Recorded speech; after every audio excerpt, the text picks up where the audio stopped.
രാഷ്ട്രീയ പ്രവർത്തകൻ പ്രതികാരദാഹിയാകരുത്. അങ്ങയോടൊപ്പം മന്ത്രിസഭയിൽ ഇരുന്ന പല ആളുകളും ഇന്ന് ഇടതുപക്ഷത്ത് ചെന്ന് നിന്നിട്ട് അങ്ങയുടെ ആവശ്യത്തിന് നേരെ കളിയാക്കിക്കൊണ്ടൊക്കെ സംസാരിക്കുന്ന കേൾക്കുന്നു. അങ്ങയോട് എന്തോ ഒരു വൈരാഗ്യമുള്ളത് പോലെയൊക്കെ നിയമസഭയിലെ പല പ്രസംഗങ്ങൾ ശ്രദ്ധിച്ചു. എനിക്കറിയില്ല, അദ്ദേഹത്തിന് എന്നോട്, ഞാൻ പഴയ ഹോം മിനിസ്റ്ററാണ്, അതെ, അതുകൊണ്ടായിരിക്കും. ബാക്കി കാര്യം ഞാൻ പറയുന്നില്ല. താൻ ചെയ്യുന്ന പ്രവർത്തിക്ക് താൻ അനുഭവിക്കുകയേ തീർച്ചയുള്ളൂ. അത് നടക്കട്ടെ, ഞാൻ അതിനൊന്നും മറുപടി പറയാൻ പോകുന്നില്ല. പക്ഷേ ഞാൻ അന്ന് ആയിരുന്നു ഉത്തരവാദി. അന്ന് പ്രിസൻ്റെ ചാർജുള്ള മന്ത്രി ഞാൻ തന്നെയായിരുന്നു. ആരോടെ ഈ പ്രതികാരം തീർക്കുന്നത്? Do or die. ഞങ്ങൾ ഇതെല്ലാം പ്രതികാരം ചെയ്യും. UDF തിരിച്ച് അധികാരത്തിലേക്ക് വരാൻ എന്തെങ്കിലും സാധ്യത അങ്ങ് കാണുന്നുണ്ടോ? എന്തെങ്കിലും സാധ്യതയല്ല, 100% സാധ്യതയാണ്. ഈ ഗവൺമെൻറ്റിനെ കുറ്റപ്പെടുത്താത്ത ഒരാൾ പോലും ഉണ്ടാവും. NSSൻ്റെതായ നിലപാടുകളുണ്ട്, അതവിടെ നിൽക്കട്ടെ. ശബരിമല അയ്യപ്പൻ്റെ തിരുവാഭരണം പോലും സുരക്ഷിതമാണോ എന്ന് നമുക്കറിയില്ല. നമസ്കാരം, നേഷൻ ഫസ്റ്റിലേക്ക് സ്വാഗതം. നേഷൻ ഫസ്റ്റിൽ ഇന്ന് അതിഥി തിരുവഞ്ചൂർ രാധാകൃഷ്ണനാണ്. സാർ നമസ്കാരം. സാറേ, കോൺഗ്രസ് പൊളിറ്റിക്സ് ഒരു വലിയ വെല്ലുവിളി നേരിടുന്നുവെന്ന് സാധാരണക്കാർക്ക് തോന്നുന്ന തരത്തിലാണ് പോയിക്കൊണ്ടിരിക്കുന്നത്. വീണ്ടും ഒരു തുടർഭരണം ഉറപ്പിച്ചു എന്ന ആത്മവിശ്വാസത്തിൽ LDF മുന്നോട്ട് പോകുമ്പോൾ കോൺഗ്രസിന്റെ ഏറ്റവും തലമുതിർന്ന നേതാക്കന്മാരിൽ ഒരാളെന്ന നിലയിൽ UDF തിരിച്ച് അധികാരത്തിലേക്ക് വരാൻ എന്തെങ്കിലും സാധ്യത അങ്ങ് കാണുന്നുണ്ടോ? എന്തെങ്കിലും സാധ്യതയല്ല, 100% സാധ്യതയാണ്. പക്ഷെ നമ്മൾ മാനസികമായിട്ട് അതിനുള്ള ചില മുന്നൊരുക്കങ്ങളും തയ്യാറെടുപ്പുകളും അതോടൊപ്പം തന്നെ മാനസികമായ ഒരു ചിന്താഗതിയും വേണം. നമുക്കിന്നത്തെ അവസ്ഥയിൽ കേരളത്തിലെ ബഹുജനങ്ങൾ നമുക്ക് നല്ല പിന്തുണ നൽകാൻ തയ്യാറാണ്. നമ്മളിപ്പോൾ ഒരു പൊതുസ്ഥലത്ത് ചെന്നാൽ, നമ്മൾ യാത്ര ചെയ്യുന്ന പബ്ലിക് കൺവെയൻസിലെത്തിയാൽ, ഏത് പ്രദേശത്ത് ചെന്നാലും ഈ ഗവൺമെൻറ്റിനെ കുറ്റപ്പെടുത്താത്ത ഒരാൾ പോലും ഉണ്ടാവില്ല. നമുക്ക് നേരിട്ടുണ്ടാകുന്ന അനുഭവങ്ങളാണ്. അങ്ങനെയാണെങ്കിൽ എന്തുകൊണ്ട് നമുക്ക് കോട്ടയിലോട്ട് അത് വരുന്നില്ല എന്നൊരു ക്വസ്റ്റ്യൻ വേണമെങ്കിൽ ചോദിക്കാം. അതവിടെ നിൽക്കട്ടെ, അത് ആ വോട്ടിൻ്റെ ഘട്ടത്തിലോട്ടെത്തട്ടെ. ഈ ഗവൺമെൻറ് ഇനി എന്തിനാണ് വോട്ട് ചെയ്യുന്നത്? 10 കൊല്ലം കൊണ്ട് ചെയ്യാത്ത മഹാപരാക്രമമൊന്നും ഇനി കിട്ടാനിരിക്കുന്ന ഒരു 5 കൊല്ലം കൊണ്ട് നടത്തും എന്ന് പറഞ്ഞാൽ ആരോട് കൺവിൻസ് ചെയ്യിക്കാൻ പറ്റും? അപ്പോൾ അത് വെറും അവകാശവാദമാണ്. തുടർ ഭരണം എന്ന് പറഞ്ഞാൽ ഇന്നത്തെ ജീവിത സൗകര്യങ്ങൾ നിലനിർത്തി മെച്ചപ്പെടുത്തി പോകണമെന്നുള്ള സഖാക്കന്മാരുടെ താല്പര്യത്തെ പരിരക്ഷിക്കുന്നതിന് വേണ്ടി പറയുന്ന വാദഗതിയാണ്. അതല്ലാതെ നാട്ടിലെ ജനങ്ങൾക്ക് അതുകൊണ്ട് ഗുണമൊന്നുമില്ല. ഇപ്പം ഡെവലപ്മെൻറ്റ് രംഗത്ത് ഈ ഗവൺമെൻറ് ചെയ്തിട്ടുള്ള പുതിയ കാര്യത്തെക്കുറിച്ച് എന്തെങ്കിലും പറയും? ഈ ഗവൺമെൻറ് വന്നതിന് ശേഷം ആലോചിച്ചുറപ്പിച്ച് തീരുമാനിച്ചിട്ടുള്ള എന്തെങ്കിലും ഒരു പുതിയ ഡെവലപ്മെൻറ്റ് വർക്കിനെ കുറിച്ച് പറയും? എല്ലാം പഴയതിൻ്റെ പിന്തുടർച്ചയാണ് ഇവർ പറയുന്നത്, അല്ലാതെ പുതുതായി ആരംഭിച്ചിരിക്കുന്ന ഒരു പദ്ധതിയുമില്ല. അതുകൊണ്ട് ഈ ഗവൺമെൻറ് കേരളത്തിൻ്റെ പ്രശ്നങ്ങൾ പരിഹരിക്കാൻ പ്രാപ്തമായ രൂപത്തിലേക്ക് വളർന്നിട്ടില്ല എന്ന് തന്നെയാണ് ഞങ്ങളുടെ വിലയിരുത്തൽ. പക്ഷെ നമ്മളിത് പറയുമ്പോഴും UDFിന്റെ പ്രബല ഘടകകക്ഷികളായിരുന്ന പലരും ഇപ്പോൾ കോട്ടയത്തിരുന്ന് നമ്മൾ സംസാരിക്കുമ്പോൾ കേരള കോൺഗ്രസ് M അടക്കമുള്ള ഘടകകക്ഷികൾ ഇന്ന് UDFിനൊപ്പമില്ല. ഒപ്പം NSSന് പോലും ഇപ്പോൾ ഇടതുപക്ഷത്തിനോട് ഒരു മൃദു സമീപനം അല്ലെങ്കിൽ അവരോടൊരു അടുപ്പം തോന്നി തുടങ്ങിയിരിക്കുന്നു എന്ന് ജനറൽ സെക്രട്ടറിയുടെ വാക്കുകളിൽ നിന്ന് വ്യക്തമാണ്. ഈ ഒരു സാഹചര്യം അത് ക്രൂഷ്യൽ അല്ലേ? ഈ സാഹചര്യം ഒരിക്കലും ക്രൂഷ്യലാവില്ല. കാരണം NSSൻ്റെതായ നിലപാടുകളുണ്ട്. ആ നിലപാടിനെ അന്നും ഇന്നും ഞങ്ങൾ ബഹുമാനിക്കുന്ന ആളുകളുമാണ്. ഞങ്ങൾക്കതിനെക്കുറിച്ച് തർക്കമൊന്നുമില്ല. കേരള കോൺഗ്രസ് M അവരുടെ സ്ഥിതി എന്താണ് എന്നുള്ളത് അവരുടെ അണികളോട് ചോദിക്കണം. മേളിലിരിക്കുന്ന 7-8 നേതാക്കന്മാരുടെ തൃപ്തിയാണ് മാർക്സിസ്റ്റ് പാർട്ടിയെ സംബന്ധിച്ചിടത്തോളം സംതൃപ്തി എന്നവർ എന്നെ വിവക്ഷിക്കുന്നത്. അപ്പം ഞാൻ പറയുന്നത് സാമാന്യ ജനങ്ങളുടെ പൊതു അഭിപ്രായമാണ്. ആ അഭിപ്രായത്തിൽ ഈ ഗവൺമെൻറ്റിൽ നിന്ന് ഇനി എന്താ പുത്തനായ കാര്യങ്ങൾ കിട്ടാനുള്ളത്? ഇപ്പോൾ ഏറ്റവും അവസാനമായി വന്നിരിക്കുന്ന കോൺട്രവേഴ്സി വിദ്യാഭ്യാസ രംഗത്തെ, ആ കോൺട്രവേഴ്സി ഇവരുണ്ടാക്കിയ പ്രശ്നമല്ലേ? എല്ലാ പ്രശ്നങ്ങൾക്കും ഇതിൻ്റെ തുടക്കക്കാർ ഇവിടല്ലേ? അതുകൊണ്ട് കേരളത്തിലെ ജനങ്ങളുടെ പ്രശ്നങ്ങൾ പരിഹരിക്കുന്ന കാര്യത്തിൽ ഈ ഗവൺമെൻറ് ഒന്നും മുന്നോട്ട് പോയിട്ടേയില്ല. ആരോഗ്യരംഗം സത്യം പറഞ്ഞാൽ വെന്റിലേറ്ററിൽ കിടക്കുന്ന ഒരു ആരോഗ്യരംഗമല്ല നമ്മൾ കാണുന്നത്. എഫിഷ്യൻസി എന്ന് പറയുന്നത് ഈ ഗവൺമെൻറ്റിൽ നിന്ന് വായിച്ചെടുക്കാൻ പറ്റുമോ? വാക്കുകൊണ്ട് നമ്മൾ ശക്തമായ പദപ്രയോഗം നടത്തിയത് കൊണ്ട് മാത്രമായില്ല. ഭരണമെന്ന് പറയുന്ന മറ്റൊരു ടാലൻ്റാണ്. ആ ഭരണത്തിലേക്ക് വരാൻ കഴിഞ്ഞിട്ടില്ല. IAS ഓഫീസേഴ്സ് എല്ലാ അസംതൃപ്തിയിലല്ലേ? IPS ഓഫീസേഴ്സ് അവർ താല്പര്യത്തിലല്ലല്ലോ നിൽക്കുന്നത്. സിവിൽ സർവീസ് മൊത്തം നല്ല രൂപത്തിലല്ലല്ലോ നിൽക്കുന്നത്. അപ്പോൾ ഈ ഗവൺമെൻറ് സംഘടിതമായി കാണാൻ കഴിയുന്ന വിഭാഗം അവരിൽ നിന്ന് ഒറ്റപ്പെട്ടു. സാധാരണക്കാരായ ആളുകൾ, അവരുടെ റേഷൻ്റെ സ്ഥിതി എന്താ, സാധനങ്ങളുടെ വിലവർദ്ധനം എന്താ, നിത്യജീവിതം മുന്നോട്ട് കൊണ്ടുപോകാൻ നിവൃത്തിയില്ലാത്ത അവസ്ഥയല്ലേ? പട്ടികജാതി പട്ടികവർഗത്തിൽപ്പെട്ട ആളുകൾക്ക് ലംസം ഗ്രാൻഡ് പോലും കൊടുത്തിട്ടില്ലല്ലോ. അതുപോലെ പാവങ്ങളിൽ പാവങ്ങളായ ആളുകളുടെ പ്രശ്നങ്ങൾ പരിഹരിക്കുന്നതിൽ പോലും താല്പര്യം കാണിക്കാത്തൊരു ഗവൺമെൻറ് അവരുടെ സിൽബന്ധികളും അവരുടെ ചുറ്റുവട്ടം നിൽക്കുന്ന ആളുകളുടെയും പ്രശ്നങ്ങൾ പരിഹരിക്കുന്നതിൽ മാത്രം ശ്രദ്ധ കേന്ദ്രീകരിക്കുകയാണ്. അതാണ് പാർട്ടി എന്നൊരു മട്ടിൽ അവരങ്ങ് നിൽക്കുകയാണ്. ഈ അങ്ങ് തുടക്കത്തിൽ പറഞ്ഞതുപോലെ സാധാരണക്കാർക്കൊരു ആഗ്രഹമുണ്ട്, ഇനി മറ്റൊരു ഗവൺമെൻറ് ഇവിടെ വരണം, ഒരു തുടർഭരണം ഉണ്ടാകരുത്, ഇവരെ താഴെ ഇറക്കണമെന്ന് ആഗ്രഹമുണ്ട്. നമ്മൾ ചില മുതിർന്ന മാധ്യമ പ്രവർത്തകരോടൊക്കെ സംസാരിക്കുമ്പോൾ അവരും പറഞ്ഞു ഞങ്ങളും ആഗ്രഹിക്കുന്നുണ്ട്. പക്ഷേ UDF-നുള്ളിലെ അല്ലെങ്കിൽ കോൺഗ്രസിനുള്ളിലെ പടലപ്പിണക്കങ്ങൾ, ഇവിടെ നേതൃത്വത്തിന് വേണ്ടി ഞാനാണ് മുഖ്യമന്ത്രി എന്ന തരത്തിൽ 3-4 പേരുടെ പ്രവർത്തനങ്ങൾ, ഇതൊക്കെ അതിനെ ബാധിക്കുന്നുണ്ട് എന്നാണ് പറയുന്നത്. അതല്ല അവിടെ നിൽക്കട്ടെ, ഞാൻ ചോദിക്കട്ടെ, ഒരു പാർട്ടിക്കകത്ത് മുഖ്യമന്ത്രിയെ തീരുമാനിക്കുന്ന ആരാ?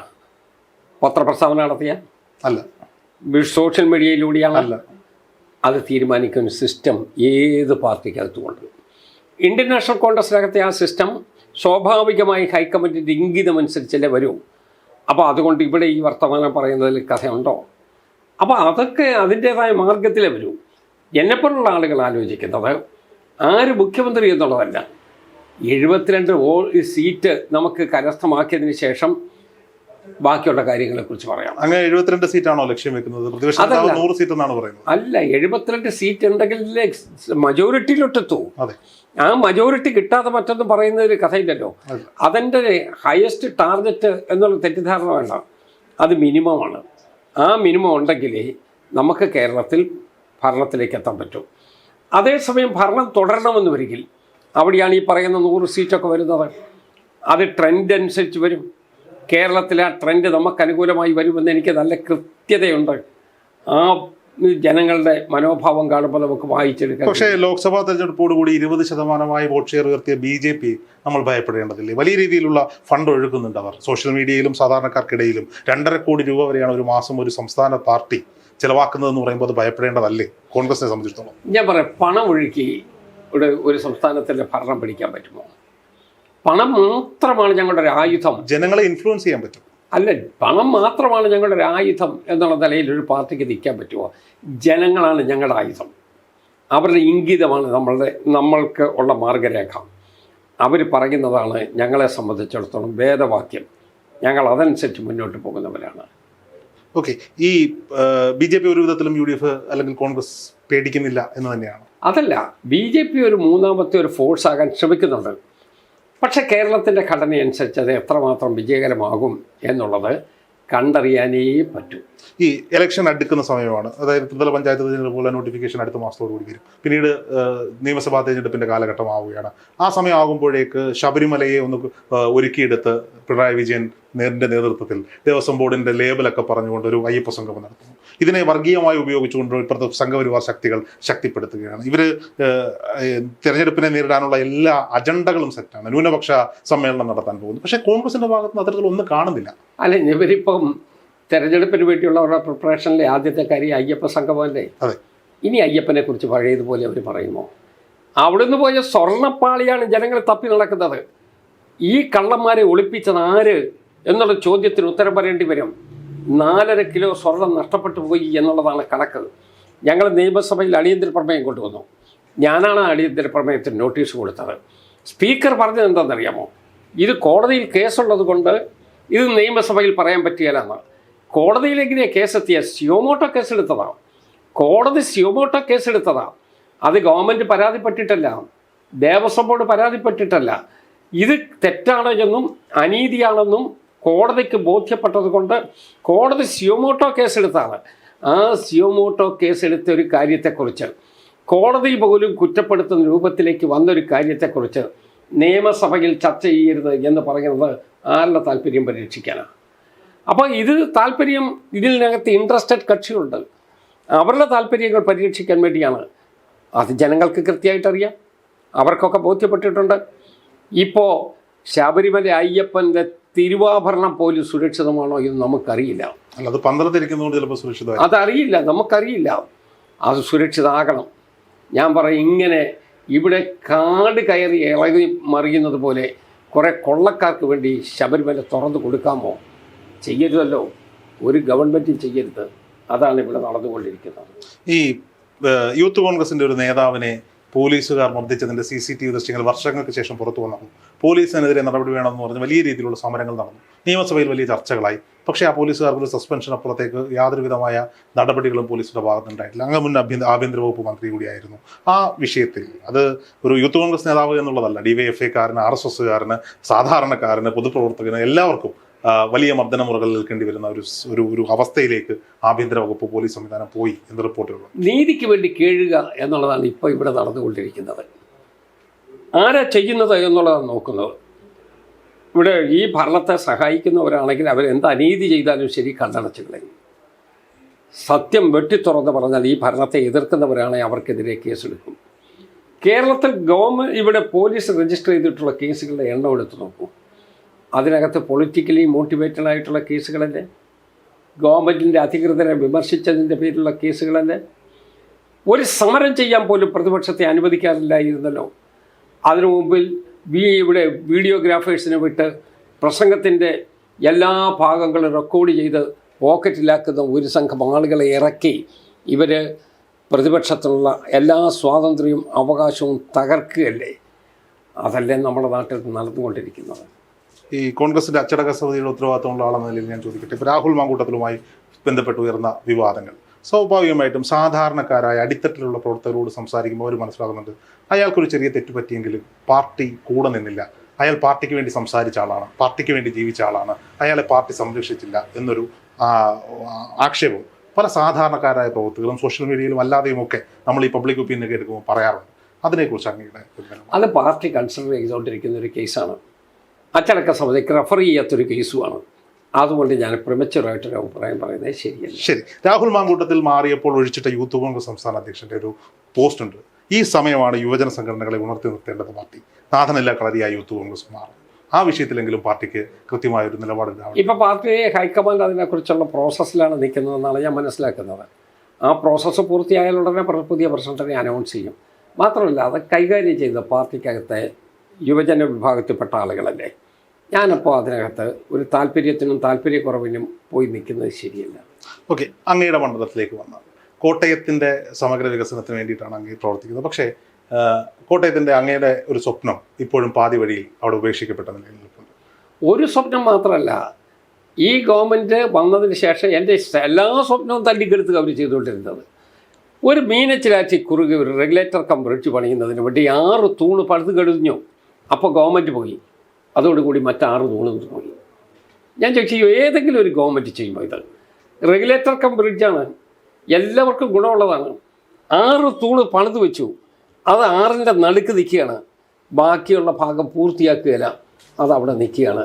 അതിന് സ്റ്റോപ്പ് മെമ്മോ കൊടുത്തിരിക്കുകയാണ്. ഇപ്പോൾ എന്നോട് ചോദിച്ച ചോദ്യം നമ്മളുടെ സ്കൈവോക്കിനെ കുറിച്ചാണ് എന്ന് എനിക്കറിയാം. ആ സ്കൈവോക്ക് ഹൈക്കോടതിയുടെ വിധിയുണ്ട്, ഞാൻ വിധി പകർപ്പ് തരാം. ഇത് പൂർത്തിയാക്കണമെന്ന് പറഞ്ഞുകൊണ്ട് ഹൈക്കോടതിയുടെ വിധിയുണ്ട്. പക്ഷേ ഈ ഗവൺമെൻറ് അത് ചെയ്യുകയില്ല. ഞാൻ ചോദിക്കും, എന്ത് കാരണത്താലാണ് ഇത് തടഞ്ഞു വെക്കുന്നത്? ഗവൺമെൻറ് അപ്രൂവ്ഡ് ആയിട്ടുള്ള ആൾ, ഗവൺമെൻറ് ഏജൻസി ചെയ്തുകൊണ്ടിരിക്കുന്ന ആൾ, ഗവൺമെൻറ് കാര്യങ്ങളെല്ലാം ഒരു നേതൃത്വം കൊടുത്തൊരു കാര്യം, ഈ കാര്യത്തെ പകുതി പണി ചെയ്ത് കഴിഞ്ഞപ്പോൾ നോ എന്ന് പറയുന്നത് എന്താണ്? എന്നിട്ട് ഈ ഗവൺമെൻറ് ഹൈക്കോടതിയിൽ ഒരു അഫിഡവിറ്റ് കൊണ്ട് കൊടുത്തു. നയപരമായ കാര്യങ്ങളൊക്കെ ആണ്. അതുകൊണ്ട് ഇതിനകത്ത് നയം മാറിയതാണ്. നയം മാറാൻ ഒരാഴ്ച എടുത്തുള്ളൂ. തൃശ്ശൂരിലും മറ്റ് പല പ്രദേശങ്ങളിലും സ്കൈവോക്ക് പണിത് അത് പൂർത്തിയായി ഉദ്ഘാടനം കഴിഞ്ഞതിൻ്റെ പിറ്റേ ദിവസം നയം മാറി എന്ന് പറഞ്ഞ് ഹൈക്കോടതി കൊണ്ട് കൊടുത്തു. ഞാൻ ചോദിച്ചു, ആരോടാണ് ഈ പ്രതികാരം തീർക്കുന്നവർ? ഇതൊരു പ്രതികാരമല്ലേ? ഒരു ഗവൺമെൻറ്റിന് ചെയ്യാൻ പറ്റുന്ന കാര്യമാണോ? ആരോടാണ് ഈ പ്രതികാരം തീർക്കുന്നവർ? ഒരു കാര്യമില്ലല്ലോ. ഇവിടെ തൊട്ടടുത്തൊരു പാലമുണ്ട്, ആ പാലത്തിൻ്റെ ഡെക്ക് മുഴുവൻ വാർത്തതാണ്. അത് കഴിഞ്ഞിട്ട് ബാക്കി തീർക്കാനായിട്ട് തുച്ഛമായ ഭാഗം മാത്രമേ ഉണ്ടായിരുന്നുള്ളൂ. എല്ലാം കൂടി 12 കോടി രൂപയ്ക്ക് തീരേണ്ടതാണ്. ഇവിടെ ഇപ്പോൾ എന്ത് ചെയ്തു? അത് വീണ്ടും കുറച്ചുകൂടി അങ്ങോട്ട് നീട്ടി. എന്നിട്ട് അഡീഷണലായിട്ട് 8 കോടി കൂടെ ചിലവാക്കുന്നു. കുഴപ്പമില്ല, എൻ്റെ നിയോജകമണ്ഡലമല്ലേ, പണി തീർന്നോട്ടെ, ഏത് രൂപത്തിലും ആവട്ടെ, ഞാനതിനോട് ക്ഷമയും സഹിഷ്ണുതയും കാണിച്ച് ഉൾക്കൊണ്ട് നിൽക്കുകയാണ്. ഞാൻ ചോദിക്കും, ഒരു ഗവൺമെൻറ്റിന് ഇത് ചെയ്യാൻ പറ്റുമോ? ഒരു ഗവൺമെൻറ് എന്ന് പറയുന്നത് ഇതുപോലുള്ള നടപടി നടത്തുന്നതാണ്. അതല്ല ഗവൺമെൻറ്. ഇവിടെ ആ ഒരു ഒരു ഗവൺമെൻറ് വരുമ്പോൾ കെട്ടിപ്പൊക്കുക, മറ്റേ ഗവൺമെൻറ് വരുമ്പോൾ ഇടിച്ചിതാക്കുക, അങ്ങനെ ഇടിച്ചു തത്തും കെട്ടിപ്പൊക്കിയും ഒരു സംസ്ഥാനത്തിൻ്റെ വികസനം നടത്തുമോ? നടക്കുകയില്ല. നമ്മളുടെ ഈ പ്രദേശത്ത് കിട്ടേണ്ട പണമല്ലേ പലതും പലയിടത്തോട്ടും പോയത്. എന്നിട്ട് അവിടെയൊന്നും നേരെ പോയിട്ട് ചെയ്തുമില്ല. ഇല്ല, ഇടിഞ്ഞു പൊളിഞ്ഞുകൊണ്ടിരിക്കുകയല്ലേ. ഹൈവേ ഇടിഞ്ഞു പൊളിഞ്ഞുകൊണ്ടിരിക്കുകയല്ലേ. പാലങ്ങൾ പലതും ഇടിഞ്ഞു പൊളിഞ്ഞുകൊണ്ടിരിക്കുകയല്ലേ. അതൊന്നും ഇവർക്ക് കണ്ട മട്ട് പോലും ഇല്ല. ഞാൻ ചോദിക്കും, ഇതാരുടെ പണമാണ് ധൂർത്തടിക്കുന്നത്? ആരുടെ പണമാണ് ഈ നഷ്ടപ്പെടുന്നത്? ഇതിനൊരു ഗവൺമെൻറ് വേണ്ടേ? ഇതിന് ശുഷ്കാന്തിയോട് കൂടി നോക്കാനായിട്ടൊരു ഭരണാധികാരി വേണ്ടേ? അതില്ല ഇവിടെ. അതാ പ്രശ്നം. ഞാൻ ജനങ്ങളുടെ ഒരു വ്യക്തതയ്ക്ക് വേണ്ടി ചോദിക്കുകയാണ്. എപ്പോഴും കോട്ടയം പാസ് ചെയ്യുമ്പോൾ എപ്പോഴും തിരുവഞ്ചൂർ രാധാകൃഷ്ണൻ എന്ന് പറയുന്ന ഇത്രയും പരിണിതപ്രജ്ഞനായ ഒരു നിയമസഭാ സാമാജികന്റെ കരിയറിലെ ഏറ്റവും മോശപ്പെട്ട ഒരു നിർമ്മിതി എന്ന് തോന്നിപ്പിക്കാവുന്ന ഒന്നാണ് കോട്ടയം നഗരത്തിന്റെ നടുവിൽ നിൽക്കുന്ന ഈ സ്കൈ വാക്ക്. എന്താണ് അതിന്റെ യഥാർത്ഥ പ്രശ്നം? അങ്ങനെ ഇത് പറഞ്ഞത് ഞാൻ തിരിച്ചങ്ങോട്ട് പറയാം. ഞങ്ങളുടെ ഗവൺമെൻറ്റുള്ള കാലത്ത്, UDF ഗവൺമെൻറ്റുള്ള കാലത്ത്, ഞാൻ കൂടി മന്ത്രിയായ കാലത്ത് 5 കൊല്ലമായിരുന്നു. 2011 മുതൽ 2016 വരെ 5 കൊല്ലം. ഇവിടെ നടന്നിട്ടുള്ളതല്ല ഈ 5 കൊല്ലത്തിനുള്ളിലാണ്. 5 കൊല്ലത്തിന് ശേഷം 10 കൊല്ലം ഇവർ ഇത് തകർക്കാൻ വേണ്ടിയാണ് ശ്രമിച്ചത്. അതുകൊണ്ട് ഇതൊക്കെ ചെയ്യും. പക്ഷേ ഞാനൊരു കാര്യം പറയാം, ഞങ്ങൾ ഇതെല്ലാം പ്രതികാരം ചെയ്യും. ഞങ്ങളുടെ മധുര പ്രതികാരം. ഞങ്ങളൊന്നും ഇടിച്ചു പൊളിച്ചിട്ടല്ല. കേരളത്തിൽ ഗവൺമെൻറ്റിൽ മാറ്റം വന്നാൽ ഞങ്ങൾ ഇതിനേക്കാൾ മനോഹരമായി, ഇത് 10-12 കൊല്ലം മുമ്പാണ് ഇതിൻ്റെ ഇപ്പോഴത്തെ രൂപം, അന്നത്തെ പ്ലാനും സ്കെച്ചും അനുസരിച്ചാണ്. പുതിയ ഗവൺമെൻറ് വന്നാൽ ഇതിനേക്കാൾ ഭംഗിയായി ഞങ്ങളിത് പണിയും, അത് പണിയിപ്പിക്കും. കേരളത്തിലെ കോട്ടയത്തെ ജനങ്ങൾ അതിന് ഞങ്ങളെ അനുവദിക്കും എന്ന് തന്നെയാണ് എൻ്റെ വിശ്വാസം. അങ്ങയോടൊപ്പം മന്ത്രിസഭയിൽ ഇരുന്ന പല ആളുകളും ഇന്ന് ഇടതുപക്ഷത്ത് ചെന്ന് നിന്നിട്ട് അങ്ങയുടെ ആവശ്യത്തിന് നേരെ കളിയാക്കിക്കൊണ്ടൊക്കെ സംസാരിക്കുന്ന കേട്ടിട്ടുണ്ട്. അങ്ങയോട് എന്തോ ഒരു വൈരാഗ്യം ഉള്ളതുപോലെയൊക്കെ നിയമസഭയിലെ പല പ്രസംഗങ്ങളും ശ്രദ്ധിച്ചിട്ടുണ്ട്. എനിക്കറിയില്ല. അദ്ദേഹത്തിന് എന്നോട്, ഞാൻ പഴയ ഹോം മിനിസ്റ്ററാണ്. അതെ, അതുകൊണ്ടായിരിക്കും. ബാക്കി കാര്യം ഞാൻ പറയുന്നില്ല. പല എനിക്കറിയാവുന്ന എല്ലാ കാര്യമുണ്ട്. ഞാനത് പറഞ്ഞാൽ മോശമാകും. ഞാനത് പറയത്തില്ല. ആ സംസ്കാര ശൂന്യത എനിക്കില്ല. അത് ഞാൻ പഴയ ഹോം മിനിസ്റ്ററാണെന്ന് മാത്രം ആലോചിച്ചാൽ മതി. അന്നുണ്ടായ സംഭവം എന്തൊക്കെയാണെന്ന് നിങ്ങൾ തന്നെ വായിച്ചെടുത്താൽ മതി. ഞാനെന്തിനാ മറുപടിക്ക് പോകുന്നത്? എന്തായാലും അദ്ദേഹത്തിന്റെ തെരുവിലെ പ്രകടനങ്ങളോട് ജനങ്ങൾ പ്രതികരിച്ച് തുടങ്ങിയിട്ടുണ്ട്, അവസാനമായിട്ടുണ്ടെന്നാണ്. അതൊക്കെ അദ്ദേഹം ചെയ്യുന്ന പ്രവർത്തനത്തിന്